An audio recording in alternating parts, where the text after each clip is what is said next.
करने बैठे हो, सावन का महीना है, तुम शिव जी के मंदिर में लोटा भर के जल लेकर गए हो, मंदिर में बहुत भीड़ हो रही है, कचाकच भरा हुआ है मंदिर, और इधर से किसी ने पानी चढ़ा दिया, तुम्हारी साड़ी गीली हो गई, उधर से किसी ने कुछ चढ़ा दिया, तुम्हें चढ़ाने का मौका नहीं मिल रहा, तुम वहीं खड़ी हो, बहुत देर इंतजार कर रही हो, और तुमको बहुत देर लग गई और तुम इंतजार करती रही। जो आ रहा था शिव जी को जल चढ़ाते जाना था, कहीं किसी ने कह दिया, कोई महाराज जी बोल दिए तुम चढ़ा लो तुम चढ़ा लो, तुम खड़ी की खड़ी रह गई। गुस्सा नहीं करना, क्रोध मत करना, ये विचार करना आज मेरे शंकर भगवान ने अपने मंदिर में मुझे इतनी देर तक क्यों बिठा कर रखा। मतलब मेरे शंकर जी चाहते थे कि मेरे ऊपर कोई दुख आने वाला था, इसलिए बाबा ने अपने पास बिठाकर उस दुख को काट दिया।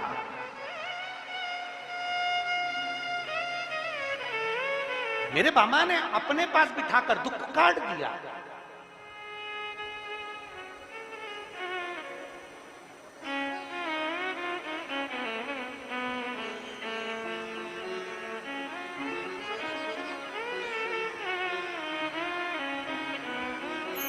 हम हर महीने हम गिरिराज जी की परिक्रमा करने जाते हैं, प्रत्येक महीने ब्रज में गोवर्धन नाथ जी की परिक्रमा करने जाते हैं। तो हमारे साथ जो लोग जाते हैं तो परिक्रमा करते करते जब थक जाते हैं तो वो जतिपुरा से प्रारंभ कर राधा कृष्ण कुंड से आगे बढ़ते हुए कुसुम सरोवर से होते हुए जब दान घाटी पर आते हैं और दान घाटी से अन्योर के लिए बढ़ते हैं तो थकान बहुत हो जाती है। जो परिक्रमा करने वाले उनको मालूम होगा, जब 21 किलोमीटर की परिक्रमा अपन करते हैं तो अन्योर की वहां थकान जरा ज्यादा हो जाती है। दान घाटी से निकले तो वहां थकान इतनी हो जाती है, बचता कितना केवल 8 किलोमीटर, पर उसमें इतनी थकान हो जाती है, तो बाकी की परिक्रमा तो हो जाती है पर वहां थकान हो जाती है। अब अन्योर और दान घाटी के बीच में इतनी थकान हो जाती है, और फिर वहां से जब पूंछरी का लोटा आता और पूंछरी के लोटे से जतिपुरा तक तो और ही ज्यादा थकान हो जाती है। अब क्या होता है कि साथ वाले देखे, अब हम भी क्या करें कि थक जाएं तो क्या करें, तो वहीं पे बाबा के चरणों में सिर रख के लौट जाए, वहीं की वहीं थोड़ी देर लेट जाए और बाबा के चरणों में लोट लगाना। अब साथ वाले कहें गुरु जी टाइम हो रहा है, चलो तो जल्दी से अपन पहुंच जाएंगे, जल्दी समय अपना निकल जाएगा, टाइम हो रहा है।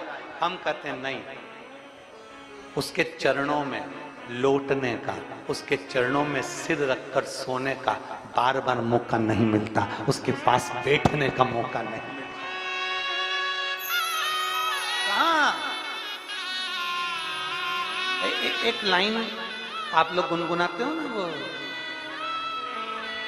आ बैठ मेरे पास तुझे देखती रहूं। बस हम हमारे भगवान के पास पहुंचे, मेरे भोलेनाथ जी के पास पहुंचो। मंदिर में भीड़ जाता है, जल चढ़ाने वाले जाता है, बहुत देर लग रही है, गुस्सा नहीं करना। कोई पानी ढोल गया, गुस्सा नहीं करना। किसी ने कुछ बोल दिया, गुस्सा नहीं करना। मंदिर में, शिवालय में, देवालय में, सावन का महीने में याद रखना अपने मुख से अपशब्द ना निकले। अगर देरी लग रही है, मंदिर में भीड़ ज्यादा है, थोड़ी देर बैठकर नंदी के पास बाबा से अपने दिल की बात कहते रहो। हाथ में जल का पात्र है, दिल से बाबा को पुकारते रहो। देरी हो रही है, कुछ मेरे भोलेनाथ ने तेरे लिए अच्छा सोच कर रखा होगा, कोई बात नहीं, थोड़ी ठंडी रखो, थोड़ी शांति रखो, मन को ठंडा रखो। बाबा का जब दर्शन होगा, जितनी देर मिलोगे ना उतनी देर में बाबा से अपने दिल की बात कह देना, बाबा तुम्हारा और तुम बाबा के हो जाओ। तुम बाबा, बाबा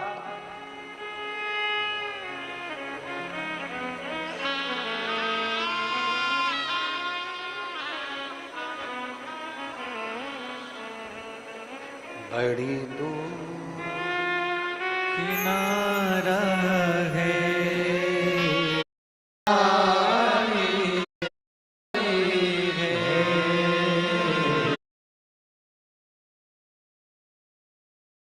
कार नहीं, उसके करीब में जाकर ईर्ष्या नहीं, उसके करीब में जाकर तृष्णा, लोभ, आसक्ति, वासना नहीं। मेरे शंकर के करीब में जब जाओ, भीतर से सब समाप्त कर कर जाना, मेरा शंकर मिलेगा। जैसे ये इतने पत्र जो ये ढेर,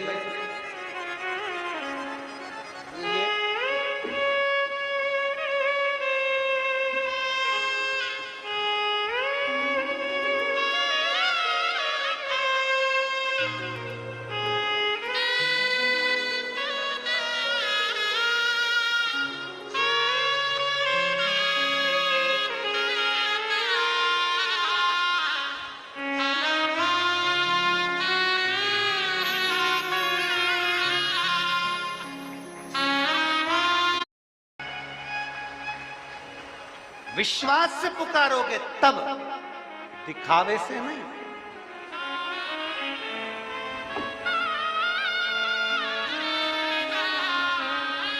दिखावे से भगवान नहीं मिल सकता, कभी भी नहीं मिला और ना मिलेगा।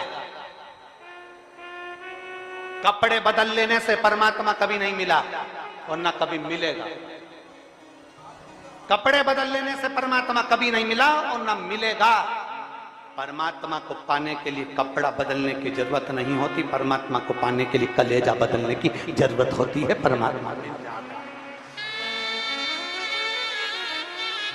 किसी गलत जगह पर मत जाओ, किसी गलत जगह पर मत बैठो, अपनी कीमत तो समझो।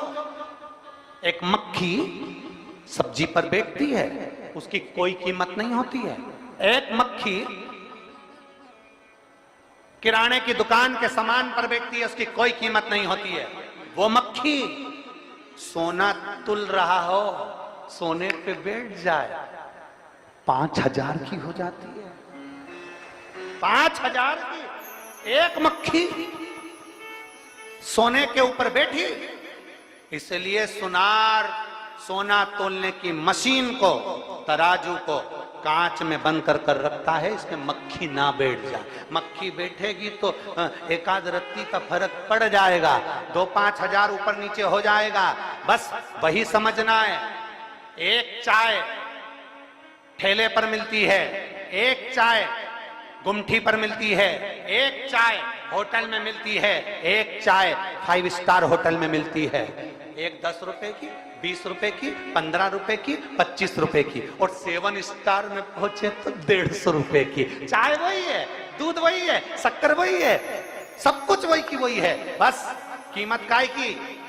होटल की। अर्थात शास्त्र कहता है आप अपनी कीमत को बनाई है। किसी फालतू जगह पर बैठोगे तो लोग कहेंगे जुआरी है, किसी मैखाने पर बैठोगे तो कहेंगे बेवड़ा है, और अगर सत्संग में बैठोगे तो लोग कहेंगे शिव का भक्त है।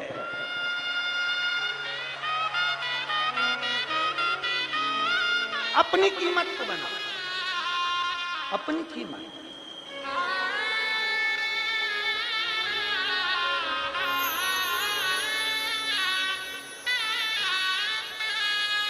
और महाराज, जब हम अपनी कीमत को स्वयं बनाए, स्वयं,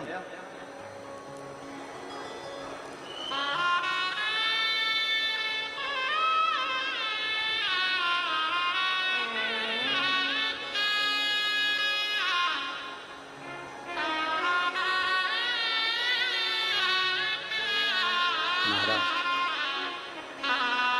देव दिव्य महादेव कहता है, शास्त्र कहता है, शिव के सिवा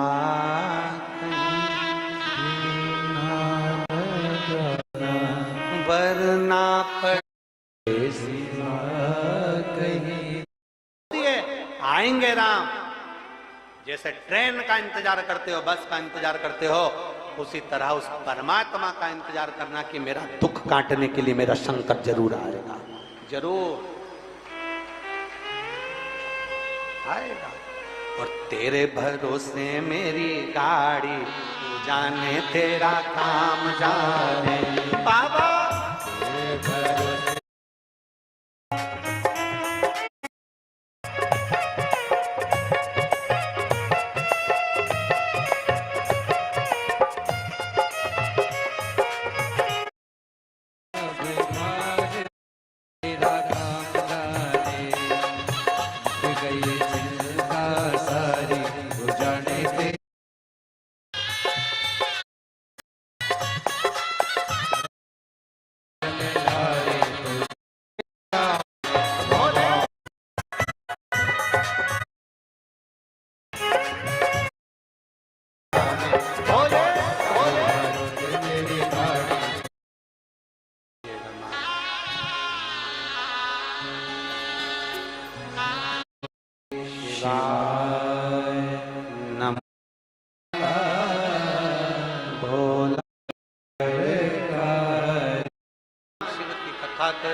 एक मन, एक वृत्ति, एक विश्वास, शिव के प्रति जागृत कर कर भगवान शंकर के करीब में।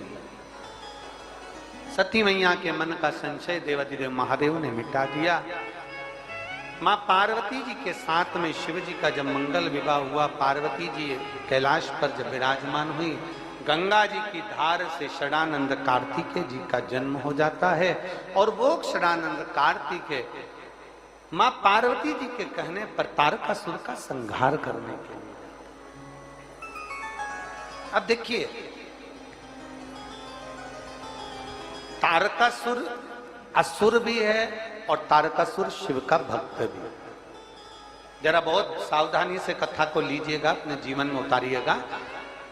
सारे असुर राक्षस देवताओं के दुश्मन रहे, पर मेरे शंकर भगवान के दुश्मन कभी कोई असुर भी नहीं रहे। असुर भी शिव के दुश्मन नहीं रहे। सारे देवता के दुश्मन असुर रहे, राक्षस रहे, पर शंकर के दुश्मन नहीं रहे।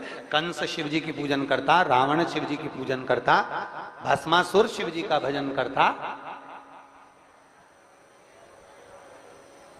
शिव के उपासक है,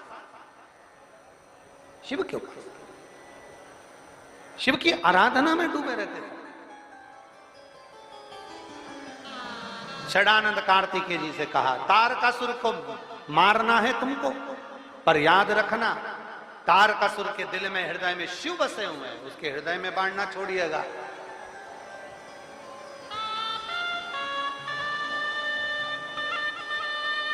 उसके हृदय में बाण ना लगे।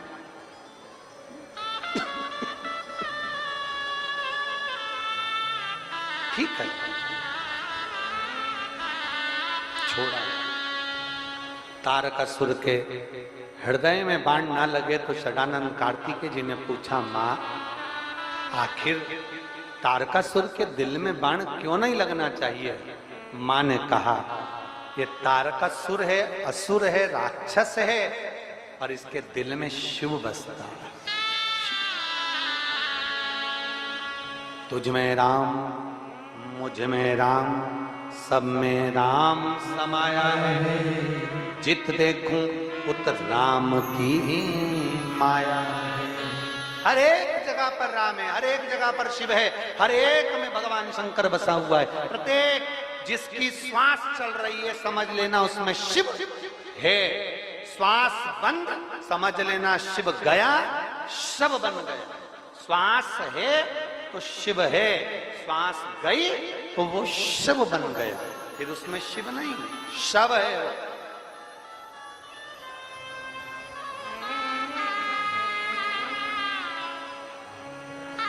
जिंदा था तभी भी शंकर का था, और मर गया तो भी शिव का ही है।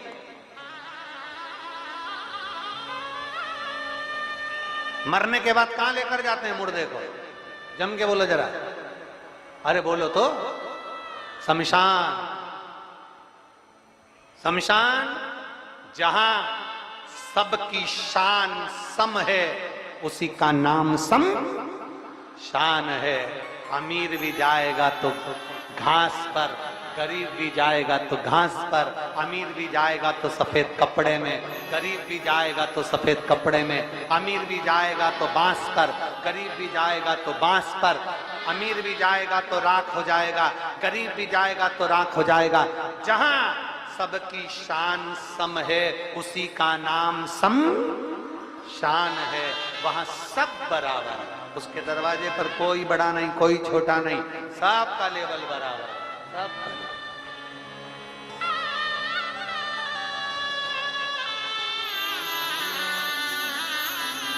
और शिव का डमरू डम डम बोले, अगम निगम के भेद ये खोले। ऐसा डमरू बजाने वाला कोई नहीं, मेरे बाबा से निराला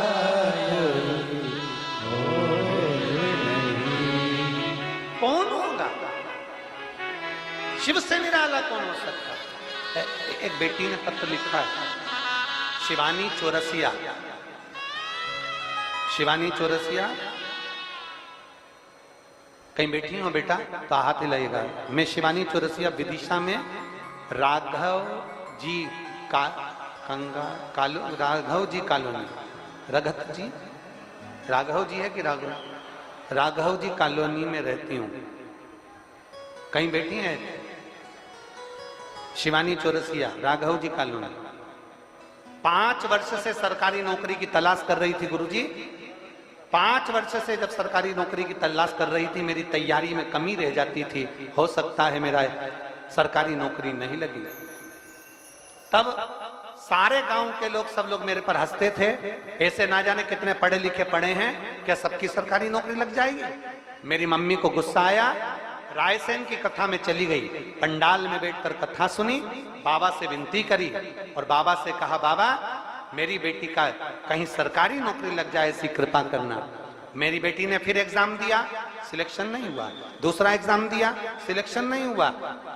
तीसरा एग्जाम दिया, सिलेक्शन नहीं हुआ। तब मेरी बेटी नाराज हो गई। उसने शंकर जी से कहा, बाबा मेरी बात ना रखो तो कम से कम वो सीहोर वाले महाराज की तो बात रखो। तब मेरी बेटी अगले एग्जाम की तैयारी करने लगी और बाबा का मैं क्या गुणगान करूं। जिन 3 एग्जाम को मेरी बेटी ने दिया था, तीनों का रिजल्ट आ गया और तीनों के रिजल्ट में मेरी बेटी पास हो गई। एक रेलवे में, दूसरी वन रक्षक पर और तीसरी पटवारी में। मेरी बेटी तीनों में पास हो गई। मैं बाबा को धन्यवाद देती हूँ, आज मेरी बेटी की एक सरकारी नौकरी लग गई। ये शिव तत्व है, ये शंभु, ये औघड़ी, ये शंकर है, उस पर करा गया भरोसा। अगर बेटी कहीं बैठी हो, शिवानी चौरसिया विदिशा राघव जी कॉलोनी में रहती हैं, कहीं बैठी हो तो बेलपत्र लेने आ सकते। इसी को शिव तत्व कहते, इसी को शंकर कहते, इसी को औघड़ी कहते। महाराज तारकासुर के प्राण चले गए। तारकासुर के 3 बेटों को भगवान ने गति प्रदान करी। पशुपतिनाथ के नाम से भगवान विख्यात हुए। आगे सुंदर आनंद के साथ में 12 ज्योतिर्लिंग का सुंदर चरित्र का स्मरण आप और हम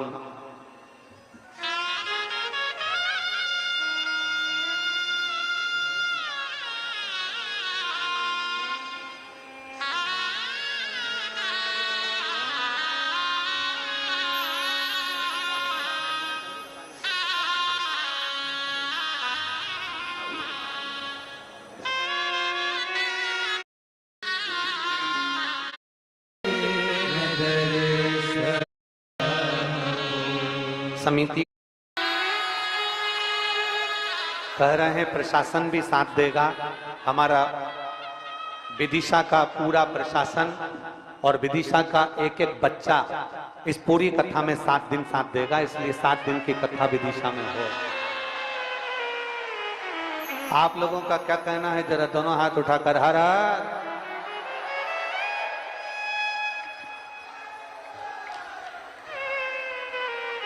पर निवेदन एक है हमारा कि प्रशासन की जो गाइडलाइन है उस पर जरूर ध्यान दें। आप आयोजन हो, मना नहीं है, पर जो भी वो बोले कि ऐसी ऐसी व्यवस्था और अच्छी कर सके, वो भी अच्छा चाहते हैं और अपन भी अच्छा चाहते हैं, तो बहुत प्रेम से हो।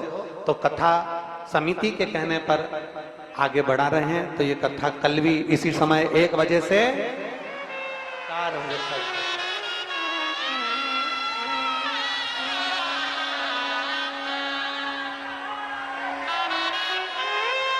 1 बजे से 4 बजे तक कथा का क्रम चालू रहेगा।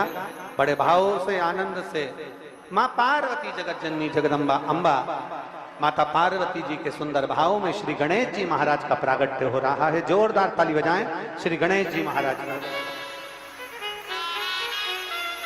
गणेश जी महाराज का प्रागट्य हुआ है, जोरदार ताली बजाकर स्वागत करिए। आज चतुर्थ दिवस की कथा यहाँ विराम ले रही है। कल 5वां दिन 1 बजे से 4 बजे तक भगवान देवाधिदेव महादेव की पवित्र कथा का लाभ लेंगे, अपने जीवन को सार्थक बनाएंगे। हर हर।